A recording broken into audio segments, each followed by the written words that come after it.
What's going on, everybody? Mortem here, this time bringing you my DLC review for Kingdom Come Deliverance 2's Legacy of the Forge, and as the name would imply, certainly does involve a bit of the blacksmithing crafting minigame, which I know isn't everybody's favorite, but probably much to those people's delight. It also comes with a whole bunch of other stuff. The crafting is honestly pretty minimal if you want it to be, and I think the fact that you effectively get a customizable player house, tons of new side quests, and even your own employees that can make you unique weapons, it's a pretty good time overall. So if you think it's purely about the crafting, I don't think that's true at all. In fact, much of what I enjoyed most about this had very little to do with the crafting itself, but there is certainly some of that in there if you want it. Nonetheless, though, before we dive into that, as is the case with basically every DLC release, there was a free base game patch released alongside of it, and I want to talk a little bit about that. Now, honestly, pretty big patch. I'll try to link it down below if I remember to do so, but the vast majority of it is fixes for various quests, just like fringe case issues that could pop up, or in some cases they were just making minor adjustments to them, and that is by far and away the largest part, but nonetheless still a couple things worth mentioning. For starters, it looks like they buffed polearms pretty heavily, changing one of their feats,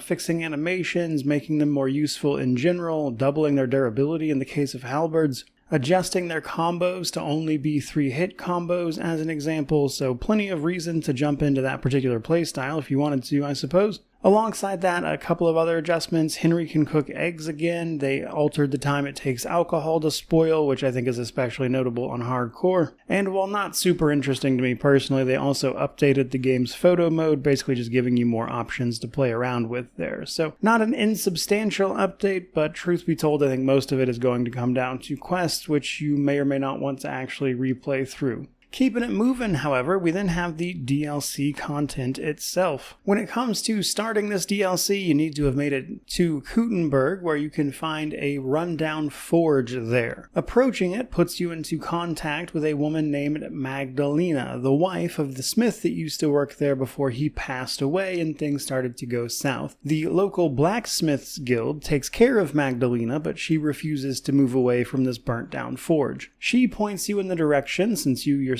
are a blacksmith, of trying to become a certified master with the Blacksmiths Guild in Kuttenberg, which is going to hopefully allow you to take over this forge. But in order to do that, you do have to pay a small fee and take a small test. Basically just answering some simple questions about the game's crafting minigame before making a sword and proving you can do it. Which, believe it or not, is one of relatively few mandatory bits of crafting you actually have to do. You can, for the most part, avoid it. Once you've passed that initial test, however, you are handed access to this forge. First thing you gotta do is actually get the place cleaned up and functional, that is to say, restoring the actual forge itself so you have your own. And then once that's done, you'll be given a handful of initial quests that introduce the game's prestige system for the blacksmith shop. Basically, in order to upgrade this forge and your new house above it, you're going to need prestige. Prestige controls the unlocks and what is available to you. And also you're going to have to pay some gold, of course, but I would imagine that's pretty expected. So you can take this place from being a rundown dumpster fire to a proper, fully functional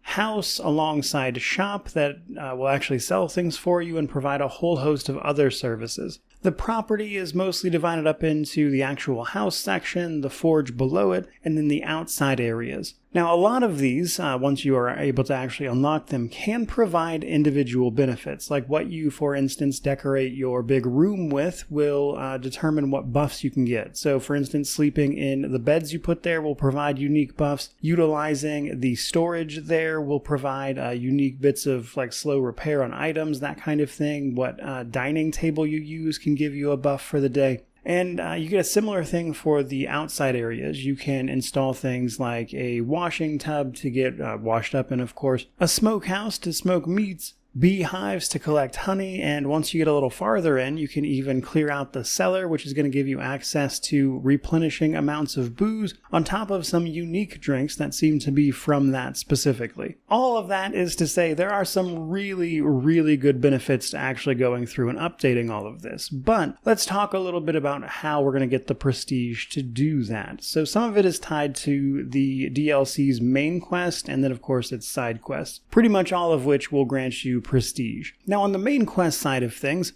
It turns out that Henry's adoptive father, Martin, apprenticed at this specific forge that you are taking ownership of. And as such, through Magdalena and the other people in the Blacksmith Guild you'll meet who knew Martin personally, you're going to learn a lot about your father's past and some projects he was involved in, namely trying to fix this ornate clock that is up in the square that forms the sort of backbone of the actual quests you'll be doing. However, that is not all of them. There are actually unique side quests here as well that will typically give you prestige, and of course kind of give you an idea of what the Blacksmiths Guild gets up to, which brings me to the different types of prestige quests. So with this DLC, once you get the forge going, basically every day you're going to get a handful of unique quests that pop up that can potentially provide you with prestige. You don't have to do any of them, there is no penalty to ignoring them, and they change every day. They come in a few different types, basically just crafting something. You can ignore that if you want, you don't have to do that,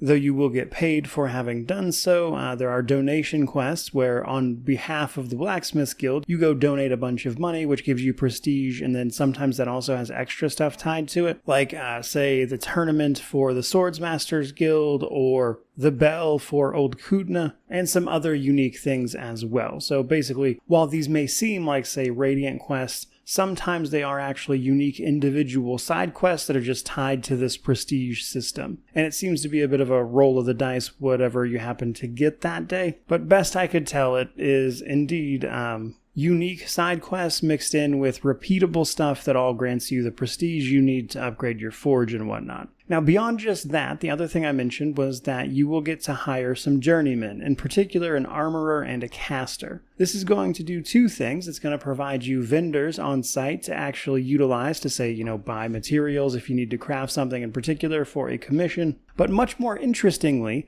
these guys can also provide you unique items. You can now find sketches for either the armorer or the caster, and if you hand it in to them, a couple days later they will have it available for sale, and this is how you're going to get some of the unique weapons and armor for this DLC as well. So putting all of that together, we've got a bunch of new systems, a customizable house and property, and a good chunk of content to go with it, some of which is repeatable, some of which is fully unique. And the content that is there seems to do a really good job of sort of like integrating you properly into the society that is the city of Kuttenberg here, which I think is a really cool thing for a super immersive RPG like this to do. However, a couple of complaints. So your house is above the forge, which means that's where your storage chest is. And that basically means that if you have a bunch of really heavy crafting materials that you don't want to carry with you or put on your horse, they are more than likely upstairs from the forge, which means every single time you have to go get something, you got to run up and down through here. And I think it would be smart to put maybe